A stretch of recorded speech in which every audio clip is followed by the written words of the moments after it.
بسم اللہ الرحمن الرحیم۔ تو سنن السلام پڑھ رہے تھے، تو نماز کی سنن میں نیکسٹ کیا ہے؟ تشہد کی کیفیت۔ ایک ہے تشہد اور ایک ہے تشہد کی کیفیت اور ایک ہے قاعدہ، ٹھیک ہے نا، فرق ہے ان میں۔ تو تشہد کی کیفیت سے مراد جیسے تشہد میں ہم انگلی ہلاتے ہیں، ٹھیک ہے، یہ اس کی ایک کیفیت ہے، اس کی ایک حیت ہے۔ تو عبداللہ ابن عمر سے روایت ہے رضی اللہ عنہما کہ اللہ کے رسول وسلم جب تشہد کے لیے بیٹھتے تھے تو اپنا دایاں ہاتھ اپنے دائیں گھٹنے پر رکھتے تھے اور اپنا بایاں ہاتھ اپنے بائیں گھٹنے پر، اور 53 کی گرہ لگاتے تھے، ٹھیک ہے، یعنی اپنی جیسے کہ جسے کہتے ہیں اس کو بند کر لینا، ٹھیک ہے، 53 کی گرہ لگانا، اور اپنی سبابہ سے اشارہ کرتے تھے، تشہد والی انگلی سے اشارہ کرتے تھے۔ تو بعض روایات میں اشارہ کرنے کے لفظ ہیں، ٹھیک ہے۔ اب اشارہ کہاں پہ کرنا ہے اس بارے میں کوئی وضاحت نہیں ہے، اس لیے فقہاء میں اس بارے میں اختلاف ہے۔ اللہ کے رسول وسلم نے تشہد میں اشارہ کیا، لیکن اشارہ کس مقام پہ کیا پورے تشہد میں، اس میں اختلاف ہو گیا۔ حناف کہتے ہیں کہ لا الہ پہ انگلی اٹھائے گا اور الا اللہ پہ گرا دے گا۔ شوافی کہتے ہیں الا اللہ پہ ہی اٹھانی ہے اور اسی پہ گرانی ہے۔ مطلب انہوں نے اشارے سے مراد یہ لے لیا کہ یہ بیسیکلی توحید کا اشارہ ہے، یا توحید کا بیان جہاں تشہد میں تھا وہاں اللہ کے رسول صلی اللہ علیہ وسلم نے اشارہ کیا انگلی سے۔ مالکیہ یہ کہتے ہیں کہ تھرو آؤٹ تشہد میں جو ہے وہ انگلی کو حرکت دے گا، ٹھیک ہے۔ تو ایک روایت میں اشارہ کے الفاظ ہیں، اشارہ باصبعہ، اللہ کے رسول وسلم نے اپنی انگلی سے اشارہ کیا۔ ایک اور روایت ہے وائل بن حجر سے، اس میں یہ الفاظ ہیں کہ اللہ کے رسول صلی اللہ علیہ وسلم جو ہے وہ کیا کرتے تھے؟ یحرکھا، حرکت دیتے تھے انگلی کو، تحریک سے، باب تفعیل سے۔ تو اس سے مالکیہ نے استدلال کیا کہ تشہد میں تھرو آؤٹ مسلسل انگلی کو حرکت، جیسے کچھ لوگ کرتے ہیں نا اس طرح سے حرکت دیتے رہنا۔ یحرکھا کے بعد الفاظ ہیں یدعو بہا، اس انگلی کے ذریعے اللہ کے رسول دعا کرتے تھے، ٹھیک ہے۔ اس سے حنابلہ نے استدلال کیا کہ تھرو آؤٹ انگلی نہیں ہلانی، جہاں جہاں دعا ہے نا، ٹھیک ہے، اللہم صلی علی محمد، اللہم بارک علی محمد، رب اجعلنی مقیم الصلاۃ، جہاں دعا کے الفاظ ہیں تو انہوں نے یدعو بہا سے استدلال کیا کہ اللہ کے رسول اس کے ذریعے سے دعا کرتے تھے۔ مراد یہ ہے کہ مقام دعا پہ آپ انگلی اٹھاتے تھے اللہ کو پکارتے ہوئے، ٹھیک ہے۔ تو کچھ فقہاء نے اس سے مراد توحید کی گواہی لی، کچھ نے اس سے مراد دعا لی، اور کچھ نے اس کو کہا کہ جی یہ مطلقاً ایک عمل ہے اور مسلسل آپ نے کرنا ہے۔ تو جس طرح سے بھی کر لے، مسئلے میں وسعت ہے۔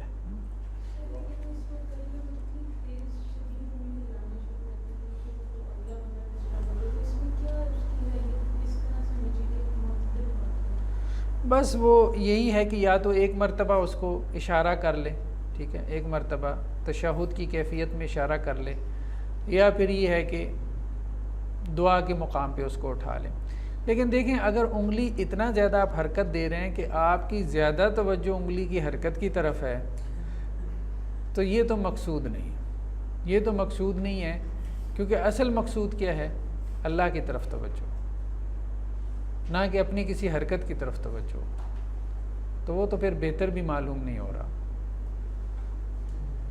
کہ آپ کو گننا پڑے، یاد رکھنا پڑے، اچھا اب مجھے یہاں انگلی اٹھانی ہے یہاں نہیں اٹھانی۔ جی، پہلا تشہد ایک تھا التشہد الاخیر، آخری تشہد تو وہ تو فرائض میں ہم نے پڑھ لیا تھا۔ پہلا تشہد جسے ہم کہتے ہیں کہ 4 رکعت والی نماز میں جو پہلا تشہد ہے، تو یہ کیا ہے؟ یہ سنت ہے۔ جمہور اہل علم کے نزدیک پہلا تشہد کیا ہے؟ سنت ہے۔ امام مالک اور امام شافعی کے نزدیک آخری رکعت میں تورک سنت ہے۔ تورک کل بات آئی تھی نا کہ اپنی بائیں ٹانگ جو ہے وہ دائیں کے نیچے سے نکال کے زمین پر بیٹھنا، جس کو تورک کہتے ہیں۔ تو امام مالک اور امام شافعی کے نزدیک کیا ہے؟ تورک سنت ہے آخری رکعت میں۔ امام احمد کے نزدیک دوسری اور آخری رکعت میں، اور حناف کے نزدیک صرف عورتوں کے لیے ہے۔ لیکن بہرحال اللہ کے رسول صلی اللہ علیہ وسلم جو ہے وہ تورک کیا کرتے تھے۔ تو امام احمد کا بھی موقف یہی ہے کہ آخری رکعت میں، وہ اصل میں فرق یہ ہے کہ امام احمد یہ کہتے ہیں کہ 2 رکعت والی نماز ہو تو پھر دوسری رکعت میں بھی تورک کیا سنت ہے، کیونکہ وہ دوسری رکعت ہی آخری رکعت ہے۔ سمجھ رہے نا یہ بات؟ جبکہ امام شافعی اور امام مالک کہتے ہیں کہ نہیں، دوسری رکعت میں تورک جو ہے یہ سنت نہیں ہے، 4 رکعت والی جو نماز ہے اس میں آخری رکعت میں تورک سنت ہے۔ لیکن بہرحال یہ کوئی اتنا بڑا اختلاف نہیں ہے۔ اللہ کے رسول صلی اللہ علیہ وسلم کے بارے میں آتا ہے کہ آپ صلی اللہ علیہ وسلم جو ہے وہ نماز میں تورک کر لیا کرتے تھے۔ یہ 4 رکعتوں میں اگر پہلا تشہد جو ہے وہ بھول جائے انسان تو اس میں کوئی ہے؟ ہاں، یہی مراد ہے نا، پہلا تشہد تو سنت ہے نا۔ اللہ کے رسول صلی اللہ علیہ وسلم جب بھولے ہیں پہلا تشہد نماز میں تو اللہ کے رسول نے سجدہ سہو کیے۔ 4 رکعت والی نماز میں ایسی روایات ملتی ہیں کہ آپ صلی اللہ علیہ وسلم پہلا تشہد بھول گئے تو آپ نے سجدہ سہو کیا، تو اس سے معلوم ہوا کہ وہ تشہد فرض نہیں ہے، سجدہ سہو سے اس کی کمی پوری ہو گئی۔ درود شریف شوافی اور حنابلہ کے نزدیک یہ فرض ہے، درود جو ہے وہ فرض ہے، یعنی تشہد کے بعد درود پڑھنا۔ اہل الحدیث میں بھی عام طور پہ فتویٰ یہی ہے کہ یہ نماز کے فرائض میں ہے، کیونکہ حکمیہ انداز ہے نا اللہ کے رسول صلی اللہ علیہ وسلم کا۔ صحابہ نے پوچھا اللہ کے رسول آپ ہمیں کیا کہتے ہیں، کیسے ہم آپ پہ درود بھیجیں؟ تو اللہ کے رسول صلی اللہ علیہ وسلم نے کہا کہ قولوا اللہم صلی علی محمد وعلی آل محمد، آگے جیسے ہے کما صلیت علی ابراہیم۔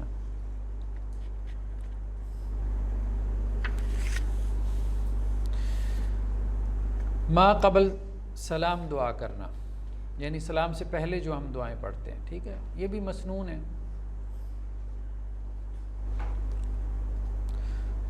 تو اس میں مختلف دعائیں ہیں۔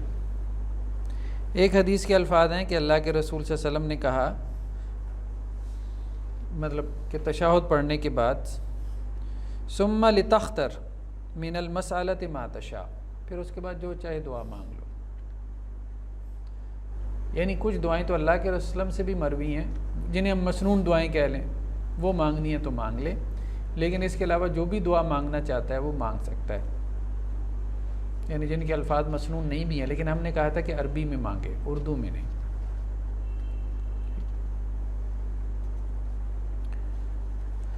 بس یہ ہے کہ اللہ کے رسول صلی اللہ علیہ وسلم سے مروی ہے کہ آپ صلی اللہ علیہ وسلم جو ہے وہ کچھ دعائیں مانگا کرتے تھے، اس لیے جیسے اہل الظاہر یہ کہتے ہیں کچھ دعاؤں کو وہ کہتے ہیں یہ فرض ہیں، نماز میں مانگنا فرض ہے۔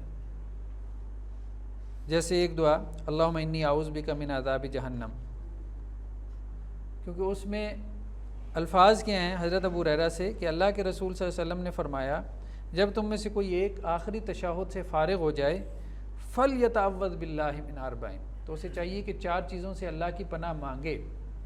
تو انہوں نے کہا یہ امر کا انداز ہے، تو گویا یہ دعا کیا ہے، یہ تو لازماً مانگے، 4 چیزوں سے اللہ کی پناہ ہے، قبر کے عذاب سے، جہنم کے عذاب سے، ٹھیک ہے، زندگی موت کے فتنے سے، اور مسیح دجال کے شر سے۔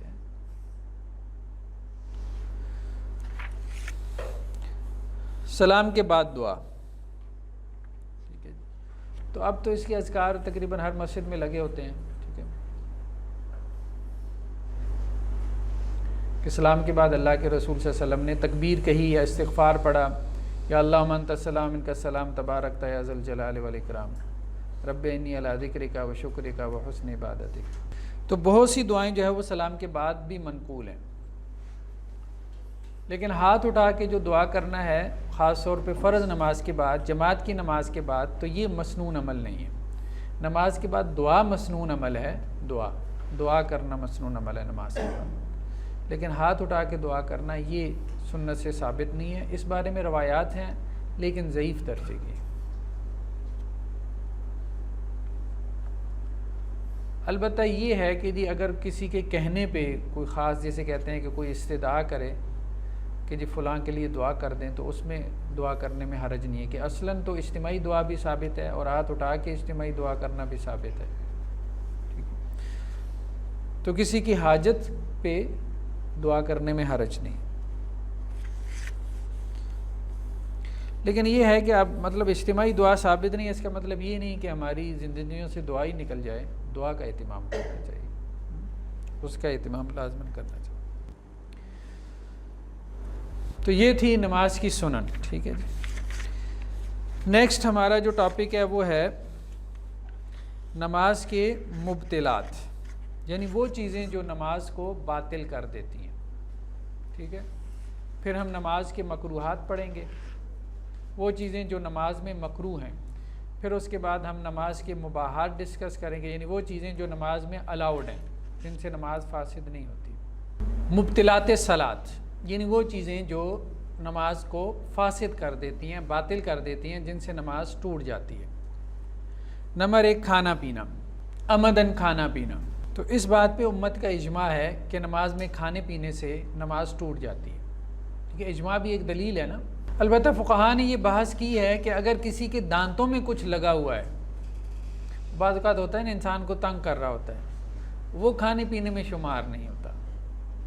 صحیح رائے یہی ہے، ٹھیک ہے جی۔ تو اگر دانتوں میں کچھ پھنسا ہوا ہے تو اس کو اگر نگل لے تو صحیح قول یہی ہے کہ اس سے نماز باطل نہیں ہوتی، وہ کھانے پینے میں نہیں آتا، یعنی عرفاً اس کو ہم کھانا پینا نہیں کہہ سکتے۔ دوسرا جی، اگرچہ اس پہ بھی بحث کی ہے فقہاء نے کہ بھول کے کھا پی لے، مطلب کچھ چیزوں کو نا ہمیں اب اتنا کیا کہ نماز میں بھول کے کھا پی لے۔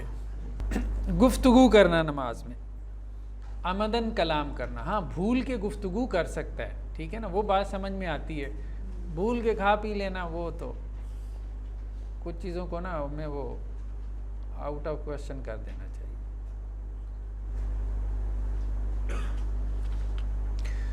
تو عمدن کلام کرنا، گفتگو کرنا، اس سے نماز ٹوٹ جاتی ہے۔ حضرت زید بن ارقم سے روایت ہے کہ ہم لوگ پہلے نماز میں گفتگو کر لیتے تھے، کننا نتکلم فی الصلاۃ، ٹھیک ہے۔ تو ہمارے ساتھ ایک آدمی کھڑا ہوتا تھا تو ہم اس سے بات چیت نماز میں کر لیا کرتے تھے، یہاں تک کہ یہ آیت نازل ہوئی وقوموا للہ قانتین، تو اللہ کے رسول نے ہمیں حکم دیا کہ اب نماز میں کیا ہے، گفتگو نہیں کر۔ اس کے بعد سے نماز میں گفتگو ممنوع ہو گئی، مطلب حال احوال پوچھ لیتے تھے، بھائی کیا حال ہے، خیریت۔ امام مالک، امام شافعی اور امام احمد کا مسلک یہ ہے کہ اگر کسی نے بھول کے گفتگو کی ہے، ٹھیک ہے، یا مطلب بھول کی اس کو کہیں گے، دوسرا لفظ استعمال کرنا شاید مناسب نہیں ہوگا، تو اس کی نماز جو ہے وہ ہو جاتی ہے۔ امام ابو حنیفہ کے نزدیک نہیں ہوتی، وہ کہتے ہیں بھول کی بھی اگر گفتگو کرے گا تو اس کی نماز فاسد ہو جائے گی۔ اچھا، اس کی دلیل کیا ہے؟ اب دیکھیں استدلال کہاں سے کی ہے۔ حضرت ابو ہریرہ کی روایت ہے کہ اللہ کے رسول صلی اللہ علیہ وسلم نے ہمیں ظہر یا عصر کی نماز پڑھائی، انہیں یاد نہیں ہے کہ ظہر کی نماز تھی یا عصر کی تھی، تو اللہ کے رسول نے سلام پھیرا تو ذوالیدین کھڑے ہو گئے، ایک صحابی تھے، ٹھیک ہے، جن کے ہاتھ لمبے تھے تو ان کو ذوالیدین کہتے تھے، ہاتھوں والا، ٹھیک ہے، لمبے ہاتھوں والا۔ تو وہ کہنے لگے اللہ کے رسول کیا نماز کم ہو گئی ہے یا آپ بھول گئے؟ یعنی اللہ کے رسول صلی اللہ علیہ وسلم نے کتنی رکعت پڑھائی تھی؟ 2، 4 رکعت نماز تھی، لیکن اللہ کے رسول نے 2 رکعت پڑھائی۔ تو اب انہوں نے سوال یہ کہ اللہ کے رسول نماز کم ہو گئی ہے، کہ اللہ کی طرف سے حکم آیا ہے کہ 4 کے بجائے 2 پڑھا کرو، یا آپ سے کوئی بھول چوک ہو گئی؟ تو اللہ کے رسول نے کہا نہیں، نماز تو کم نہیں ہو گئی، مطلب نماز کم نہیں ہوئی، ٹھیک ہے۔ تو پھر اللہ کے رسول صلی اللہ علیہ وسلم نے کہا کہ ہاں مطلب بھول چوک ہو گئی ہے، تو اللہ کے رسول صلی اللہ علیہ وسلم نے پھر کیا کیا، فصلی رکعتین اخریین، آپ صلی اللہ علیہ وسلم نے دوسری 2 رکعتیں پڑھائیں اور پھر 2 سجدے کیے صحف کے۔ تو اب وہ کیا کہہ رہے ہیں کہ درمیان میں گفتگو ہوئی ہے، ٹھیک ہے۔ اللہ کے رسول نے 4 رکعتیں نہیں پڑھائی، پڑھائی 2 ہی ہیں، تو گویا درمیان کی گفتگو نے پچھلی نماز کو فاسد نہیں کیا، کیونکہ یہ گفتگو جو ہے وہ بھول کر تھی. یہ بھول کے کہ ہم نماز میں ہیں کہ نہیں، سمجھ تو یہی رہے تھے اللہ کے رسول کے نماز میں نہیں ہے، نماز تو ہم نے مکمل کر لی ہے، تو یہ بھول کر گفتگو تھی. تو اس سے ائمہ ثلاثہ نے استدلال کیا کہ اگر بھول کے گفتگو ہو تو اس میں کوئی حرج نہیں.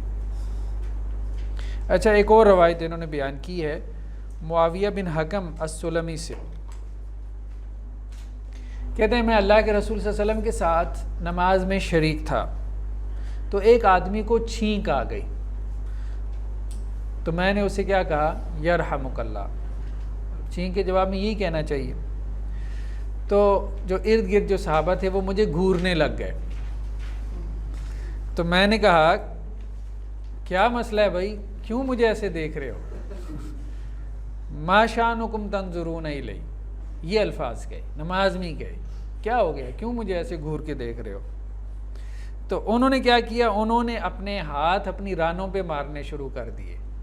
ٹھیک ہے، بولے نہیں، مطلب مجھے چپ کرانے کے لیے، کہ مطلب ایک تو پہلے تو میں نے یرحمک اللہ کہا، اوپر سے اور گفتگو شروع کر دی. ٹھیک، تو کہنے لگے مجھے سمجھ آ گئی کہ یہ مجھے چپ کروا رہے ہیں. تو جب اللہ کے رسول صلی اللہ علیہ وسلم نے نماز مکمل کی تو کہتے ہیں میں نے اللہ کے رسول صلی اللہ علیہ وسلم جیسا کوئی معلم اس سے پہلے اور بعد میں نہیں دیکھا کہ آپ صلی اللہ علیہ وسلم ایسا خوبصورت جو ہے وہ سمجھاتے تھے. تو اللہ کے رسول نے نہ مجھے مارا، نہ مجھے ڈانٹ ڈپٹ کی، نہ مجھے برا بھلا کہا، بس صرف اتنا کہا کہ بھائی یہ نماز ہے، نماز میں گفتگو کرنا جائز نہیں ہے، بس اس میں تسبیح ہے، تحلیل ہے، اس میں قرآن مجید کی قرات ہے. تو وہ کہتے ہیں یہ جو گفتگو کی اللہ کے رسول نے ان کو نماز پڑھنے کا حکم نہیں دیا، اعادے کا حکم نہیں دیا. ائمہ ثلاثہ نے یہ کہا. امام ابو حنیفہ نے یہ کہا کہ یہ کیسے معلوم ہوا کہ اعادے کا حکم نہیں دیا، حدیث میں ذکر نہیں ہے. بس سمجھ رہے ہیں بات، بس یہ اختلاف کی وجہ. مالکیہ یہ کہتے ہیں کہ اچھا، مالکیہ تھوڑے سے اور مطلب وہ ان کے ہاں تھوڑا کھلا ڈلا موقف ہے. وہ یہ کہتے ہیں اگر نماز کی اصلاح کے لیے کوئی گفتگو کرے نا تو وہ جائز ہے. نماز کی اصلاح کے لیے یعنی امام کی اصلاح کے لیے گفتگو کرے. بعض اوقات امام اپنا ہی مطلب چلا ہی جا رہا ہوتا ہے نا، ٹھیک ہے، سن ہی نہیں رہا، سامع کی بات بھی نہیں سن رہا ہوتا، وہ اس کو لقمہ دے رہا ہے، وہ اس کو قبول ہی نہیں کر رہا. تو وہ کہتے ہیں نماز کی اصلاح کے لیے. مثال کے طور پہ امام جو ہے نا وہ عصر کی نماز پڑھا رہا ہے. اب عصر کی نماز میں اس نے کیا کیا، جہرن قرات شروع کر دی. ٹھیک ہے، تو اب پیچھے اگر مقتدی یہ کہتا ہے انہا العصر، بھائی عصر کی نماز ہے، تو وہ کہتے ہیں اس سے نماز باطل نہیں ہوتی. اتنا کلام جو ہے وہ جائز ہے، لیکن بہرحال یہ ٹھیک نہیں لگتا ہے. اس کے لیے جو پراپر طریقہ ہے وہ کیا ہے، مرد کیا کہیں، سبحان اللہ کہیں، اور عورت کیا کرے، ٹھیک ہے، ہاں، ہاتھ پہ ہاتھ مارے. ٹھیک ہے، پھر دیکھیں اب کیا کر سکتے ہیں آپ. عمل کثیر، نماز میں عمل کثیر جو ہے نا منع ہے. عمل کثیر سمجھ رہے ہیں نا، ایک عمل جو بہت زیادہ کیا. اس پہ فقہا کا اختلاف ہے، اس پہ فقہا کا اتفاق ہے کہ عمل کثیر سے نماز ٹوٹ جاتی ہے. اختلاف اس میں ہے کہ عمل کثیر کسے کہیں گے، یعنی عمل قلیل کیا ہے، عمل کثیر کیا ہے. اب ظاہری بات ہے اس میں اس کو ڈیفائن کرنے میں اختلاف ہو سکتا ہے. تو امام نووی نے اس میں کوئی تقریباً 4 اقوال بیان کیے، اور اس میں جس چیز کو راجح قرار دیا وہ یہی ہے کہ اس کو عرف اور عادت پہ چھوڑ دینا چاہیے. یہی بات زیادہ بہتر معلوم ہوتی ہے. کیا چیز کثیر ہے، کیا قلیل ہے، اس کا تعلق عرف اور عادت سے ہے. لوگ جس کو زیادہ سمجھتے ہیں، لوگ جس کو تھوڑا سمجھتے ہیں. مطلب ایک آدمی نماز میں اتنی زیادہ حرکتیں کر رہا ہے کہ لوگ سمجھے یار یہ نماز پڑھ رہا ہے، یہ عمل کثیر. ٹھیک، تو عمل کثیر سے جو ہے وہ نماز کیا ہے، ٹوٹ جاتی ہے. اب نماز میں جیسے کوئی جو ہے نا وہ 5 صفحے پیچھے آ جائے، 4 صفحے آگے چلا جائے، ٹھیک ہے، تو عمل کثیر ہے نا اتنا زیادہ چلنا.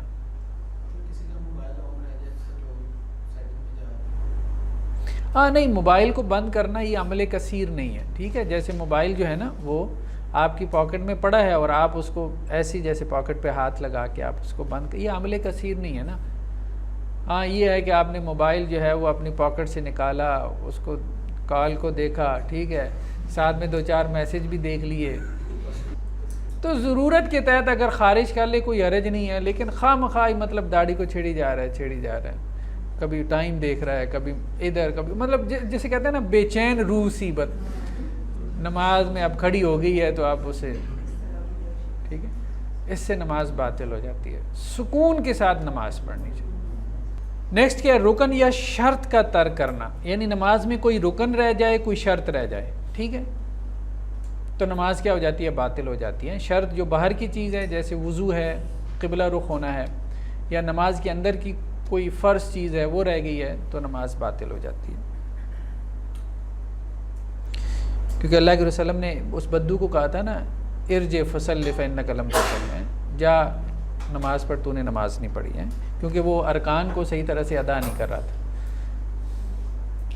ہنسنا، نماز میں ہنسنا، ضحک، تبسم نہیں. اگر مسکراہٹ اس سے نماز نہیں ٹوٹتی، لیکن اس کا مطلب یہ نہیں نماز میں مسکرانا ہے. کہنے کا مقصد یہ ہے کہ اگر کوئی ہنستا ہے، ہنسنے کا مطلب کیا ہے؟ ضحک جو ہے نا وہ ضحک، یہ جو آپ نے پڑھے ہیں نا دانتوں کی اقسام، ٹھیک ہے، انیاب ہوتے ہیں اور اسی طرح جو ہے وہ، تو یہ جو داڑیں ہیں انسان کی نظر آنا شروع ہو جائیں، وہ ہنسنا جس میں اس کی داڑیں نظر آئیں، اس کو ضحک کہتے ہیں.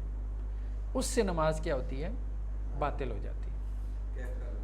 جی ہاں، کیا لگانا، جیسے بچے شرارت کرتے ہیں، ٹھیک ہے، ایک دوسرے کے ساتھ، وہ نماز میں کھڑے ہوتے ہیں نا، وہ ہنستے ہیں، وہ ایک دوسرے کو چھیڑتا ہے، وہ ہنستا ہے. نماز کے مکروہات، کھیلنا، کھیل کود کرنا نماز کے اندر، ٹھیک ہے. کھیلنے سے مراد اب ظاہری بات ہے وہ والا کھیلنا تو نہیں ہے نا، وہ تو کوئی بندہ کون کھیلے گا نماز کے اندر، بیٹ بلہ تو نہیں کھیلے گا نا. یہاں کھیلنے سے مراد کیا ہے؟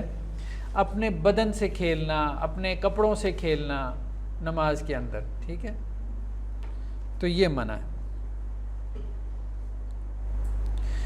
تو ایک صحابی نے اللہ کے رسول صلی اللہ علیہ وسلم سے کہا کہ نماز میں کیا میں کنکریاں اپنے سامنے سے ہٹا سکتا ہوں؟ مسجد نبوی میں نا نیچے فرش اس طرح سے تو نہیں تھا کہ قالین ہے یا کوئی ماربل تھا، وہ کنکریوں کے فرش ہوتے تھے، سنگریزے ہوتے تھے. تو انہوں نے کہا سجدی کی جگہ پہ اب جب سجدہ کرتے ہیں تو پیشانی پہ کنکریاں چبھتی ہیں، تو کیا میں اس کو ہٹا لوں؟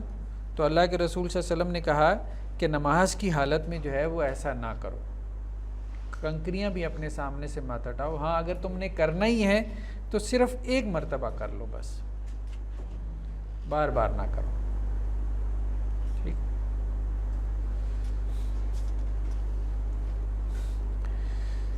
اسی طرح ایک اور روایت میں ہے کہ جب تم میں سے کوئی ایک نماز میں کھڑا ہو تو اللہ کی رحمت اس کی طرف متوجہ ہوتی ہے، تو وہ کنکریوں کو مت چھیڑے.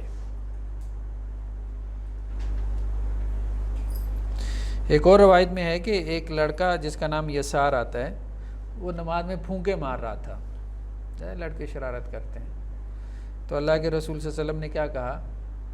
طرف وجہک للہ، ہے اللہ کی طرف متوجہ رہو، شرارتیں نہ کرو. دوسرا کیا ہے؟ نماز میں کچھ مخصوص ہیئت سے منع کیا گیا، جیسے کمر پر ہاتھ رکھنا، نماز میں کمر پر ہاتھ رکھنا. تو حضرت ابو ہریرہ سے روایت ہے کہ اللہ کے رسول نے نماز میں اختصار سے منع کیا. اختصار سے مراد یہی ہے کمر پہ ہاتھ رکھنا.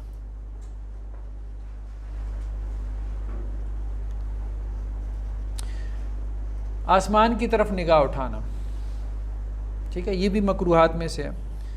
حضرت ابو ہریرہ سے روایت ہے کہ اللہ کے رسول نے کہا جو لوگ آسمان کی طرف نماز میں نظر اٹھاتے ہیں تو انہیں اس سے باز آ جانا چاہیے، اس سے پہلے کہ ان کی نگاہیں اچک لی جائیں.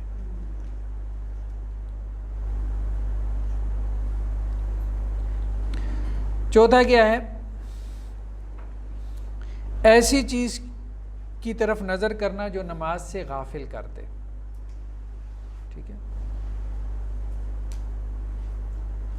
جیسے ایک روایت میں الفاظ ہے کہ حضرت عائشہ رضی اللہ عنہ کہتی ہیں کہ گھر کے نا ایک جانب انہوں نے کوئی کپڑا لٹکایا ہوا تھا جس میں تصاویر تھیں، تو اللہ کے رسول صلی اللہ علیہ وسلم نے کیا کہا کہ آپ اس کو ہٹا دیں، کیونکہ جب میں نماز پڑھتا ہوں تو یہ مجھے اپنی طرف متوجہ کرتی ہے۔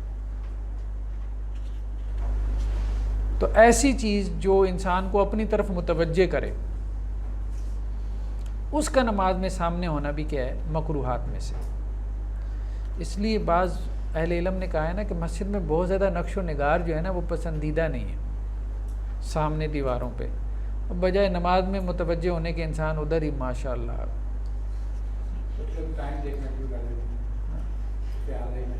ہاں، تو یہ بھی مکروہات میں سے۔ آنکھیں بند کرنا، نماز میں آنکھیں بند کرنا، آنکھیں بند کرنے کے حوالے سے جو روایت ہے وہ ثابت نہیں ہے، یعنی جو ممانعت کی روایت ہے، تو اس لیے اس میں بہرحال مختلف آراء ہیں، لیکن یہ بات تو ماننی پڑے گی کہ رسول اللہ صلی اللہ علیہ وسلم نے جو نماز پڑھی ہے وہ آنکھیں بند کر کے نہیں پڑھی۔ سنت یہی ہے کہ نماز میں آنکھیں کیا کرے؟ کھلی رکھے۔ ہاں البتہ جیسے امام ابن قیم رحمہ اللہ نے یا بعض اور اہل علم نے یہ گفتگو کی ہے کہ کسی کو توجہ حاصل نہیں ہو رہی نماز میں، خشوع خضوع حاصل نہیں ہو رہا، تو نماز میں جو توجہ اور خشوع خضوع ہے وہ فرض ہے، تو اس فرض کو حاصل کرنے کے لیے اگر آنکھیں بند کر لے تو اس میں انشاءاللہ سے کوئی حرج نہیں ہے، یعنی اسے آنکھیں بند کرنے سے اگر توجہ حاصل ہو جاتی ہے اس کے لیے تو جواز نکلتا ہے، عام حالات میں آنکھیں بند نہیں کرنی چاہیے۔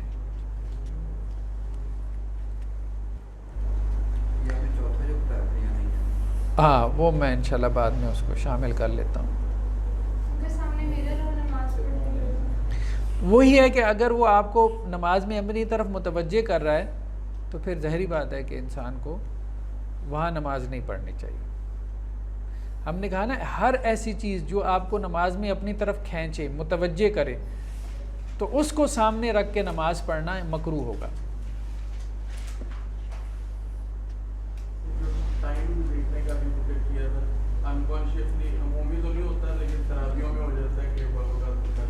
مکروہات میں سے ہے نا، مکروہات میں سے، ٹھیک ہے۔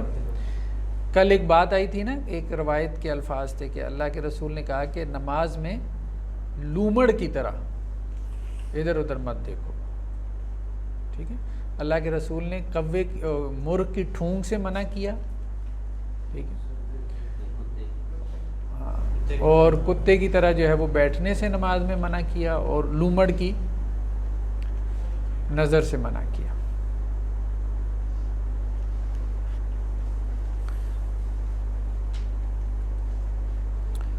تو مطلب وہ لومڑ جس طرح چلاکی سے ادھر ادھر دیکھتا ہے تو نماز میں بندہ بجائے اس کے کہ وہ کیا کر رہا ہے، فلاں کیا کر رہا ہے، ایسے ایسے دیکھی جا رہا ہے۔ جی، اشارہ کرنا، نماز میں سلام کے جواب میں اشارہ کرنا۔ تو حضرت جابر بن سمرہ کی روایت ہے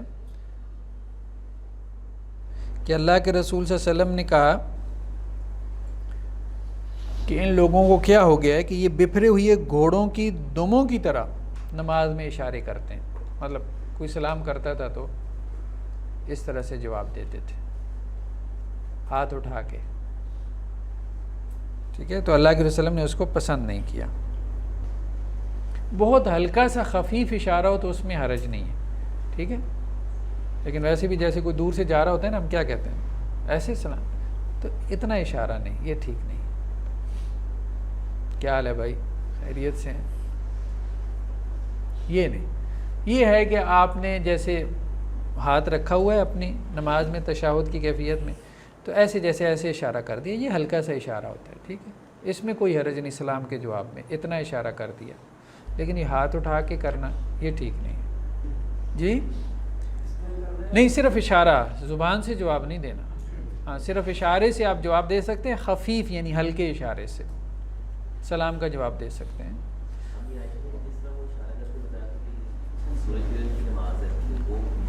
آگے آ رہی ہیں، مباحات صلاۃ کی بات آ رہی ہے، آگے آ رہی ہے۔ ابھی ہم کہہ رہے ہیں ایک بڑی حرکت، ٹھیک ہے نا، ایک بڑی حرکت۔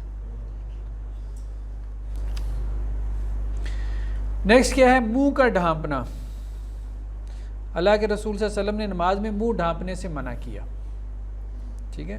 ایک روایت کے الفاظ ہیں حضرت ابو ہریرہ سے کہ اللہ کے رسول نے منع کیا نماز میں صدل سے، صدل کہتے ہیں کپڑا لٹکانا، جس کا ذکر نیکسٹ پوائنٹ میں آ رہا ہے۔ ہاں، منہ ڈھانپنے سے اللہ کے رسول نے منع فرمایا، نماز میں منہ ڈھانپنے سے منع کیا۔ جی ہاں، وہ تو ظاہری بات ہے، دیکھیں نا، ایک مجبوری ہے نا، وہ تو ایک مجبوری ہے۔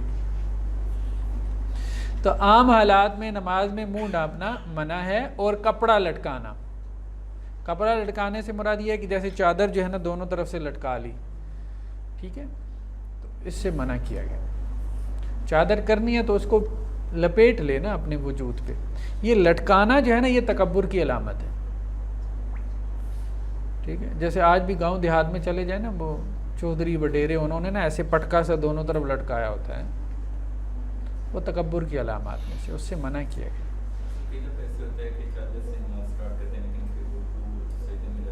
وہ کھل جاتی ہے، لٹک جائے، وہ ایک علیحدہ مسئلہ ہے، اس کو پھر لپیٹ لے، ہاں، لیکن ویسے صدل سے منع کیا گیا۔ اب یہ جو سرخ رومال ہے اس کو بھی وہ کہتے ہیں صدل نہیں ہے، لیکن بہرحال یہ بھی صدل میں آ جاتا ہے، آرام سے بندوں کی طرح یار رومال اس کو رکھو۔ کھانے کے سامنے نماز پڑھنا، اب آپ لوگوں کا پوائنٹ آ گیا اصل ہے۔ ایک ہے، اب یہ جو الفاظ ہیں نا ان پہ بھی غور کیا کریں، میں بڑے دھیان سے لکھتا ہوں، یہ کھانے کے وقت نماز پڑھنا وہ اور چیز ہے، ٹھیک ہے۔ اصل میں الفاظ کیا ہیں؟ الصلاۃ بحضرت الطعام، کھانا حاضر ہو جائے، کھانا لگ جائے، ٹھیک ہے، تو اب نماز پڑھنا، تو یہ مکروہ ہے۔ اب نماز پڑھنا کیا ہے؟ مکروہ ہے، پہلے کھانا کھا لے۔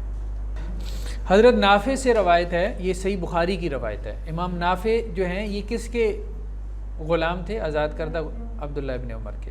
وہ کہتے ہیں کہ عبداللہ ابن عمر کے لیے کھانا تیار کیا، عام طور پہ غلام ہی مطلب وہ خدمت کرتے تھے نا، تو ان کے لیے کھانا لگایا جاتا تھا حضرت عبداللہ ابن عمر کے لیے، اور دوسری طرف نماز کھڑی ہو جاتی تھی، ٹھیک ہے، تو وہ نماز کے لیے نہیں آتے تھے یہاں تک کہ کھانا کھا لیتے تھے۔ وَإِنَّهُ يَسْمَعُ قِرَاءَةَ الْإِمَامِ، اور مسجد کے اتنے قریب تھے کہ ان کا گھر کے انہیں امام کی قرات سنائی دے رہی ہوتی تھی،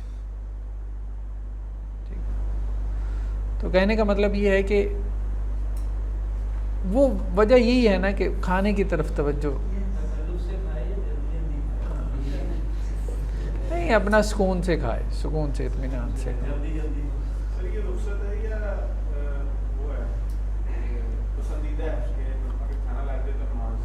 لیکن ہم نماز کے مکروہات پڑھ رہے ہیں، یعنی ایسے وقت میں نماز پڑھنا مکروہ ہے، نماز پڑھنا مکروہ ہے، یعنی مکروہ کا کیا مطلب ہوتا ہے؟ ناپسندیدہ ہے، ٹھیک ہے۔ حضرت عائشہ رضی اللہ عنہ سے روایت ہے کہ اللہ کے رسول نے کہا جب عشاء کا کھانا یعنی رات کا کھانا جب رکھ دیا جائے اور نماز کھڑی ہو جائے تو پہلے جو ہے وہ عشاء کا کھانا کھا لو، یہ صحیح مسلم کی روایت ہے۔ تو اللہ تعالیٰ یہ چاہتے ہیں کہ جب آپ نماز کے لیے اللہ کے سامنے حاضر ہوں تو پوری کیونکہ نماز کا مقصد کیا؟ اقم الصلاۃ لذکری، اللہ کو یاد کرنے کے لیے نماز پڑھو، ٹھیک ہے۔ خیر آج کل تو ویسی نماز میں اتنی توجہ نہیں ہوتی، لیکن بات پھر وہی ہے کہ جب کھانے کی طرف آدھی تو ویسی نہیں ہوتی، تو آدھی پھر کھانے کی طرف چلی جائے گی تو بالکل ہی نہیں رہے گی۔ دوسرا کیا ہے؟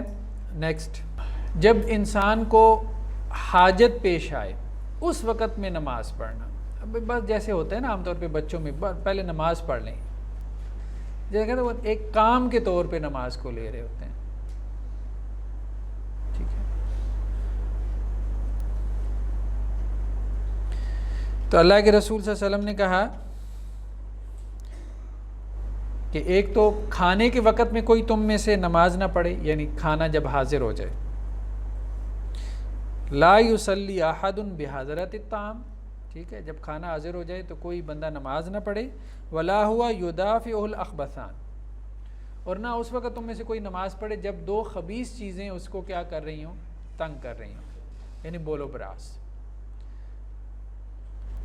پیشاب آیا ہوا ہو یا اسے پاخانے کی حاجت محسوس ہو رہی ہو، تو وہ ان دونوں کو روک کے یا ان میں سے کسی ایک کو روک کے نماز نہ پڑھے، کیونکہ پوری نماز میں ڈسٹرب رہے گا۔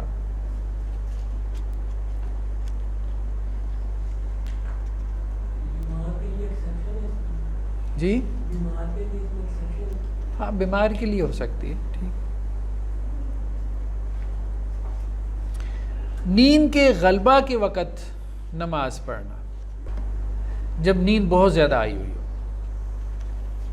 حضرت عائشہ رضی اللہ عنہ سے روایت ہے کہ اللہ کے وسلم نے کہا کہ جب تم میں سے کسی ایک پہ اونگ طاری ہو تو اسے چاہیے کہ پہلے سو جائے یہاں تک کہ اس کی نیند پوری ہو جائے، تو پھر وہ نماز پڑھے، ٹھیک ہے۔ یہ نہ ہو کہ وہ نماز پڑھ رہا ہو اور نماز میں اونگ رہا ہو اور وہ یہ سمجھ رہا ہو کہ وہ استغفار کر رہا ہے جبکہ وہ اپنے آپ کو گالم گلوچ کر رہا ہو، یا اپنے آپ پہ لان تان کر رہا ہو۔ یعنی نیند کا ایسا غلبہ کہ جس میں آپ کو پتہ ہی نہیں ہے کہ آپ کی زبان سے کیا الفاظ نکل رہے ہیں۔ بعض اوقات نیند کا بہت زیادہ غلبہ ہوتا ہے نا، تو ایسے غلبے میں نماز پڑھنا درست نہیں ہے، ٹھیک ہے۔ پہلے اپنی نیند کو پورا کرے پھر نماز پڑھے۔ ظاہری بات ہے فرض کے بارے میں بھی یہی ہے۔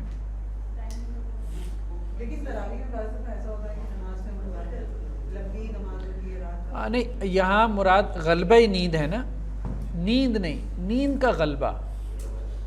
نیند کے غلبہ وہ ہوتا ہے نا کہ جس میں آپ سے کوئی کام ہو ہی نہیں پاتا نا، پھر سوائے نیند کے آپ کچھ نہیں کر سکتے، کچھ کرنے کی کوشش کریں گے تو اس کو بگاڑ دیں گے، تو وہ نماز یعنی غلبہ نیند میں آپ سے پڑھی نہیں جائے گی نا۔ فجر کے وقت بھی ایسا ہوتا ہے اکثر، جیسے ان کو غلبہ ہی رہتا ہے، تو اب کیا کریں؟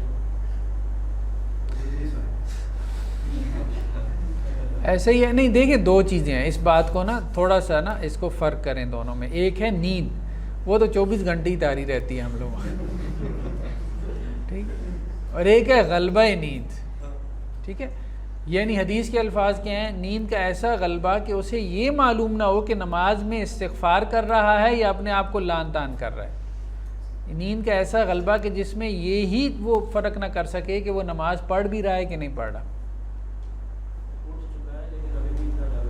ہاں، تو پھر اس میں نماز نہ پڑھے، ٹھیک ہے۔ اس سے مراد یہ نہیں ہے کہ جی آپ کو نیند آ رہی ہے یا ہلکی ہلکی نیند محسوس ہو رہی ہے تو پھر تو آپ ظاہری بات ہے فرض پڑھیں، فرض پڑھ لیں۔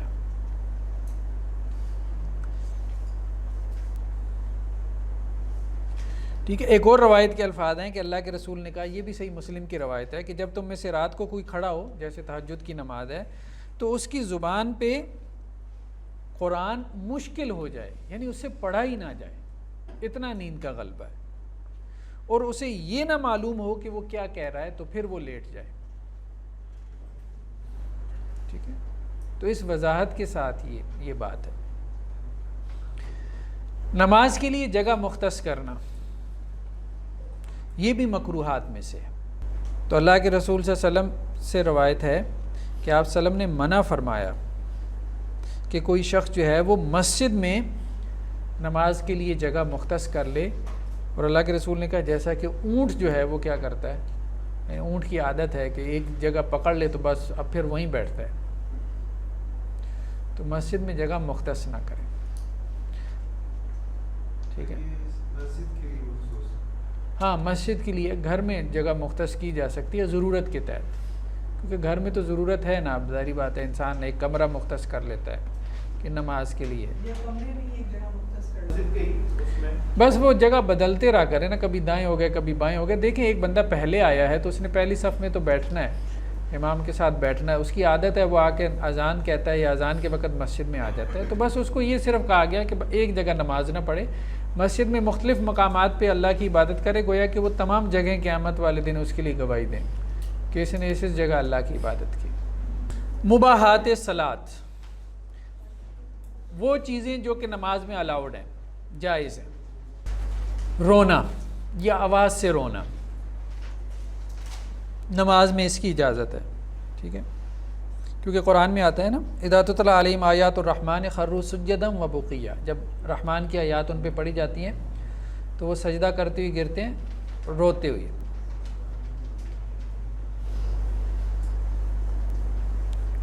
اور اللہ کے رسول وسلم کے بارے میں بھی آتا ہے نماز میں ایسے روتے تھے جیسے ہنڈیا سے جیسے ابلنے کی آواز آتی ہے، اس طرح آپ کے سینے سے آواز آتی تھی۔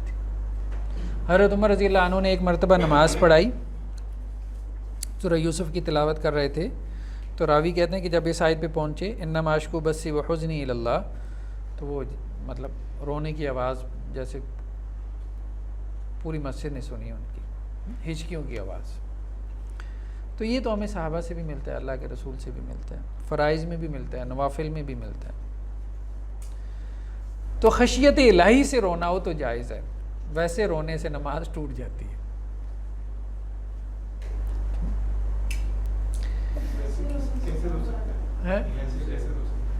ویسے مطلب جیسے دیکھیں نا، اب کچھ لوگ ذرا زیادہ سینسٹیو ہوتے ہیں نا، مطلب کوئی سوچ تاری ہوتی ہے تو سوچ سے رونا آ جاتا ہے، ٹھیک ہے، ہاں جذباتی آپ سوچتے ہیں تو آپ کو رونا آ جاتا ہے، ٹھیک ہے۔ تو وہ جو سوچ سے رونا آئے نا، ویسے ہی جیسے ہاں آ جاتا ہے انسان بعض اوقات کوئی چیز سوچتا ہے تو انسان کو اس پہ رونا آ جاتا ہے۔ دیکھیں وہ اگر اپنے دکھ میں بھی رو رہا ہے نا، تو چونکہ ایک آیت کے ساتھ اس نے اپنے دکھ کو جوڑ دیا ہے نا، حضرت عمر کو کیوں رونا آیا، انما اشکو بثی وحزنی الی اللہ، ٹھیک ہے، غم تو ان کا بھی اپنا ہی غم تھا نا، لیکن اس غم کا اظہار اللہ کے سامنے کر رہے تھے، تو اب یہ ایک دینی بات بن گئی۔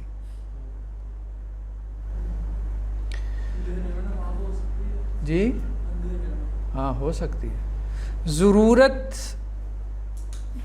کے تحت توجہ کرنا، یعنی جسے التفات کہتے ہیں۔ حضرت عبداللہ بن عباس سے روایت ہے کہ اللہ کے رسول وسلم نماز میں جو ہے وہ دائیں بائیں متوجہ ہو رہے تھے، جیسے دائیں بائیں متوجہ ہو رہے تھے، لیکن ایسا نہیں ہوتا تھا کہ اللہ کے رسول جو ہے وہ گردن پھیر کے دیکھتے ہوں۔ اور اس کی وجہ کیا تھی؟ وجہ یہ تھی کہ اللہ کے رسول صلی اللہ علیہ وسلم نے جو ہے وہ ایک گھڑ سوار کو بھیجا ہوا تھا کسی قوم کی طرف، ٹھیک ہے نا، تو اللہ کے رسول کو اس کا انتظار تھا۔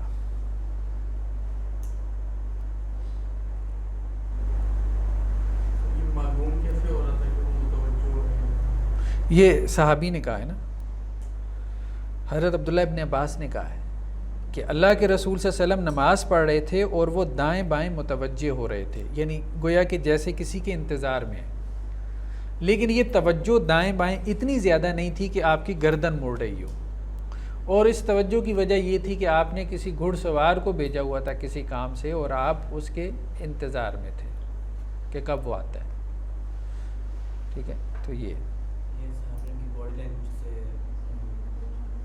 لیکن ایک اور روایت میں حضرت عائشہ رضی اللہ عنہ سے کہ اللہ کے رسول صلی اللہ علیہ وسلم سے سوال کیا گیا نماز میں متوجہ ہونے کے بارے میں، ٹھیک ہے، تو اللہ کے رسول صلی اللہ علیہ وسلم نے کہا کہ یہ کیا ہے، یہ شیطان کا حصہ ہے، جو شیطان بندے سے کیا کرتا ہے، اچک لیتا ہے، یعنی بلا ضرورت نماز میں ادھر ادھر متوجہ ہونا، مطلب دیکھیں نا کوئی جینون ریزن ہو سکتی ہے، اب ماں جو ہے وہ گھر میں نماز پڑھ رہی ہے، بچہ پاس کھیل رہا ہے، تو اس کو بعض اوقات ہوتا ہے کہ اب یہ نا کہیں ادھر غلط چیز کی طرف نہ چلا جائے، تو وہ تھوڑی سی اس کی طرف متوجہ ہو جاتی ہے، یہ ضرورت کی توجہ ہے، مطلب کہیں ساکٹ میں ہاتھ نہ دے دے، کسی گرم چیز میں جو ہے وہ تو ہو جاتا ہے، اس میں کوئی حرج نہیں ہے، یعنی اگر کوئی ضرورت ہو اس کے تحت آپ متوجہ ہوتے ہیں تو اس میں حرج نہیں، لیکن اگر ضرورت نہیں ہے، ایک انسان کی عادتاً بس دائیں بائیں دیکھی جا رہا ہے نماز میں، تو یہ کیا ہے، یہ ممنوع ہے۔ تو ایک اور روایت ہے حضرت ابو درداء سے کہ اللہ کے وسلم نے کہا کہ نماز میں التفات سے بچو، ادھر ادھر متوجہ ہونے سے بچو، کیونکہ جو ادھر ادھر نماز میں متوجہ ہوتا ہے اس کی نماز نہیں۔ ہاں اگر ضروری ہو تو پھر فرائض کے بجائے نوافل میں کر لو، میں نے کہا نا ضرورت ضرورت پڑ جائے. اب جیسے دیکھیں کہ کوئی موذی جیسے حشرات الارض انسیکٹ ہے آپ کے ارد گرد گھوم رہا ہے تو انسان ویسے ہی تھوڑا ہو جاتا ہے یار کدھر گیا ابھی مجھے کاٹ نہ جائے ہیں, وہ خود ہی توجہ کھینچ لیتا ہے آپ کی. تو اس لیے اگر ضرورت کے تحت توجہ ہو جائے تو اس میں حرج نہیں ہے.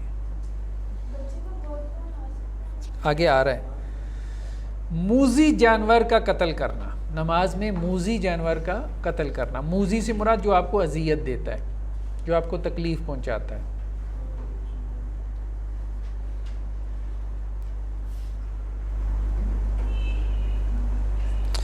تو حدیث کے الفاظ کیا ہیں؟ اقتل الاسودین فی الصلاۃ, 2 کالی چیزوں کو نماز میں قتل کر دو. کالی چیزیں کون سی ہیں؟ سانپ اور بچھو. ٹھیک ہے, نماز میں ان کو قتل کر سکتے ہیں, اس سے نماز باطل نہیں ہوگی.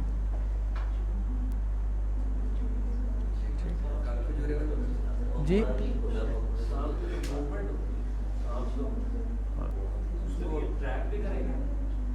نہیں, چلا گیا تو اس کو جانے دیں,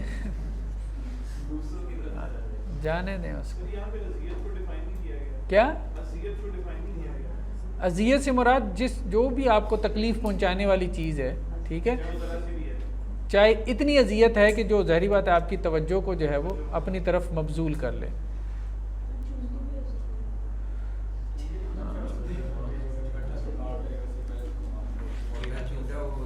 تو مطلب یہ ہے کہ موذی کو قتل کرنا, ٹھیک ہے, جس سے آپ کو اذیت پہنچتی ہے اس کو نماز میں مارنا جائز ہے. نہیں, اس کے علاوہ بھی کر سکتے ہیں, کوئی حرج نہیں. جیسے وہ کیا کہتے ہیں اس کو, وہ جو تبوڑی ہوتی ہے, جیسے تبوڑی کہتے ہیں, وہ اچھا خاصا جو ہے وہ درد کرتی ہے. بھیڑ کہتے ہیں جس سے, ہمارے ہاں اس کو پوٹھواری میں تبوڑی کہتے ہیں. ضرورت کا چلنا, ضرورت کے تحت نماز میں حرکت کرنا, اس میں بھی حرج نہیں ہے. حضرت عائشہ رضی اللہ عنہ سے روایت ہے کہ وہ گھر میں اللہ کے رسول وسلم گھر میں نماز پڑھ رہے ہوتے تھے اور دروازہ بند ہوتا تھا, ٹھیک ہے, تو میں آتی تھی گھر میں اور میں دروازہ کھٹکھٹاتی تھی تو اللہ کے رسول چل کے جو ہے وہ کیا کرتے تھے, دروازہ کھول دیتے تھے. لیکن انہوں نے یہ وضاحت کی کہ وہ دروازہ جو ہے وہ قبلہ رخ ہوتا تھا, ٹھیک ہے, آگے کی طرف. لیکن اگر آپ دروازے کے ساتھ نماز پڑھ رہے ہیں اور پیچھے آپ کا ہاتھ جا سکتا ہے تو ٹھیک ہے, اس کو کھول دیں. ہاں, تو اس میں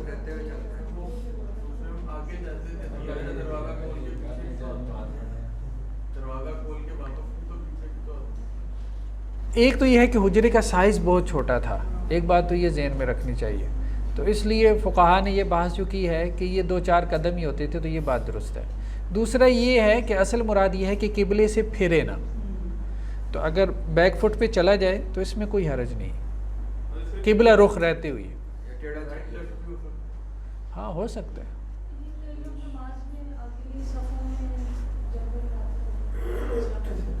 کیا کرتے ہیں؟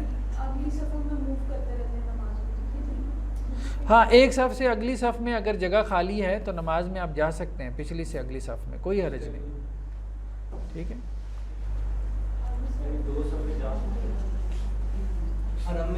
بہت ساری باتوں کے بارے میں اپنے دل سے پوچھ لیں.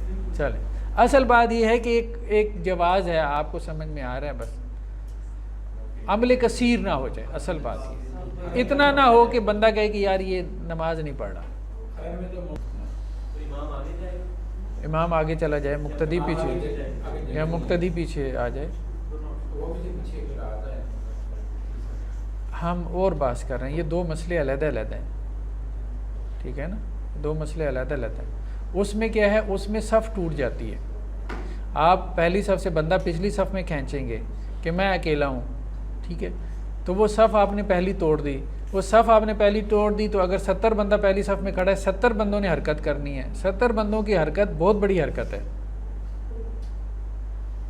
ٹھیک ہے, تو وہ اکیلا نماز پڑھ لے بجائے اس کے کہ 70 لوگوں کو حرکت پہ مجبور کرے. وہ یہ ہے کہ جب کوئی اور موجود ہو ٹھیک ہے نا, یا اگلی صف میں جگہ موجود ہو پھر اکیلے کی نماز نہیں ہے. اصل میں اس حدیث کا مفہوم یہ ہے, مجبوری ہے. مجبوری میں تو ہر جگہ آپ کے لیے ریلیکسیشن نکل آتی ہے. تو حضرت ابو برزہ اسلمی یہ ایک صحابی ہیں, ان سے روایت ہے کہ یہ عراق میں تھے, ایک نہر کے کنارے جو ہے وہ نماز پڑھ رہے تھے, اور انہوں نے اپنے گھوڑے کی جو لگام تھی یہ اپنے ہاتھ میں پکڑی ہوئی تھی. اب نہر کے کنارے کوئی جگہ بھی نہیں ملی کہ گھوڑے کو باندھ سکیں, گھوڑے کو چھوڑ دیا تو وہ بھاگ جائے گا. ٹھیک ہے, تو کیا کیا, گھوڑے کی لگام اپنے ہاتھ میں پکڑ لی اور نماز شروع کر دی. فرض نماز تھی, سفر کی تھی, 2 رکعت تھی. تو کیا ہوا کہ گھوڑے نے جو ہے نا وہ ان کی طرف آنا شروع کر دیا, تو یہ نماز میں پیچھے ہونا شروع ہو گئے. وہ اور آگے ان کے اوپر چڑھے, مطلب شرارتی تھا گھوڑا, یہ اور پیچھے ہوں. تو روایت میں کیا الفاظ ہیں, فقال رجل من الخوارج, یہ خوارج بہت سخت ہوتے تھے. یعنی یہ وہ لوگ تھے جن کا عقیدہ یہ تھا کہ اگر کبیرہ گناہ ہو جائے تو بندہ کافر ہو جاتا ہے. ٹھیک ہے, اور ایسے قرآن پڑھتے تھے کہ ان کے بارے میں آتا ہے کہ وہ ان کی آنسوؤں کی وجہ سے نا ان کے یہاں جیسے رخساروں پہ گڑھے پڑ جاتے تھے, اتنا روتے تھے. بہت نیک لوگ تھے لیکن ایکسٹریمسٹ تھے. تو اس نے تبصرہ کر دیا ایک نے کہ اللہ تعالیٰ اس شیخ کو رسوا کرے, کیسے نماز پڑھ رہا ہے, مطلب نماز میں یہ کیا اس نے تماشا لگایا ہوا ہے. انہوں نے جب نماز سے وہ فارغ ہوئی ہے تو کہنے لگے میں نے تیری بات سنی ہے, میں نے اللہ کے رسول صلی اللہ علیہ وسلم کے ساتھ 6-7 غزوات میں شرکت کی ہے. ٹھیک ہے, اور میں نے اللہ کے رسول صلی اللہ علیہ وسلم کو اچھے طریقے سے آپ صلی اللہ علیہ وسلم کے معاملات کو دیکھا ہے, اور اللہ کے رسول نے دین میں جو آسانی پیدا کی ہے نا میں نے وہ بھی دیکھی ہے. تو یہ جو تو نے مجھ پہ تبصرہ کیا ہے کہ میں کھیل تماشا کر رہا ہوں, تو ظاہری بات ہے انہوں نے کہا کہ اللہ کے رسول کی نماز میں نے اتنی آسانی دیکھی ہے, اب تم لوگ جو ہے وہ تم لوگوں نے نماز کو پتہ نہیں کیا بنا لیا. تو یہ میری جو سواری تھی, یہ جو میرا گھوڑا تھا, ٹھیک ہے, اگر میں اس کو چھوڑ دیتا تو یہ وہاں پہنچ جاتا جہاں سے ڈھونڈنا میرے لیے اس کو ممکن نہیں تھا یا مشکل تھا. تو اس لیے میرے لیے آسانی یہی تھی کہ میں اس کی لگام اپنے ہاتھ میں پکڑ کے نماز پڑھوں, اور نماز بھی اپنے وقت پہ پڑھوں.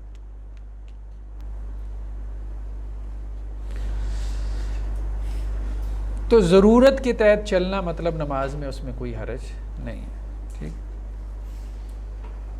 بچہ اٹھانا نماز کی حالت میں کیا ہے, بچے کو گود میں اٹھانا.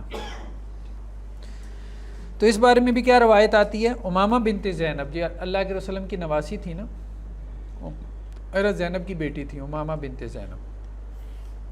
تو اللہ کے رسول صلی اللہ علیہ وسلم ان کو اپنی گردن پہ بٹھا لیتے تھے, یہاں کندھوں پہ. ٹھیک ہے, وہ جیسے ہم بچوں کو اپنے کندھوں پہ بٹھا لیتے ہیں نا نماز کی حالت میں. جب آپ رکوع سجدے کے لیے جاتے تھے تو اس کو سائیڈ پہ نیچے بٹھا دیتے تھے, اور جب آپ پھر کھڑے ہوتے تھے تو اس کو پھر کیا کرتے تھے, اپنے کندھوں پہ بٹھا لیتے تھے. اور یہ کام اللہ کے رسول نے فرض نماز میں کیا, بلکہ جماعت کی نماز میں کیا. اسی طرح ایک اور روایت میں ہے کہ اللہ کے رسول صلی اللہ علیہ وسلم جو ہے وہ راوی کہتے ہیں کہ حضرت حسن اور حضرت حسین تھے, اب انہیں یاد نہیں ہے, اور ظہر یا عصر کی نماز تھی. تو اللہ کے رسول صلی اللہ علیہ وسلم ان کو اٹھائے ہوئے مسجد میں لائے. تو آپ صلی اللہ علیہ وسلم نے نماز پڑھائی اور سجدہ آپ نے لمبا کیا, یہاں تک کہ وہ راوی کہتے ہیں میں نے سجدے میں سے سر اٹھا کے دیکھا کہ کیا معاملہ ہوا ہے. ٹھیک ہے, تو دیکھا کہ اللہ کے رسول تو سجدے میں پڑے ہیں اور یہ اللہ کے رسول وسلم کے کندھے کے اوپر سوار ہیں. تو میں پھر دوبارہ سجدے میں چلا گیا. پھر نماز جب مکمل ہوئی تو اللہ کے رسول نے کہا, بعض صحابہ نے کہا کہ اللہ کے رسول ہمیں یہ احساس ہوا تھا کہ آپ نے اتنا لمبا سجدہ کیا کہ جیسے وحی نازل ہو رہی ہو یا اللہ تعالیٰ نے آپ کی روح قبض کر لی ہو. تو اللہ کے رسول نے کہا نہیں, ایسا معاملہ نہیں تھا, یہ میرا بچہ جو ہے وہ میرے اوپر سوار ہو گیا تھا, تو مجھے یہ لگا کہ یہ اب بہتر ہے اپنی سواری پوری کر لے, اپنی خواہش پوری کر لے, پھر میں جو ہے وہ اپنا سر اٹھاؤں. تو بچے کو اٹھانا, ٹھیک ہے, اس میں کوئی حرج نہیں, لیکن ان چیزوں میں مبالغہ بھی نہیں ہونا چاہیے. ہمارے ایک استاد سے, وہ سرگودا یونیورسٹی کے وائس چانسلر بھی رہے,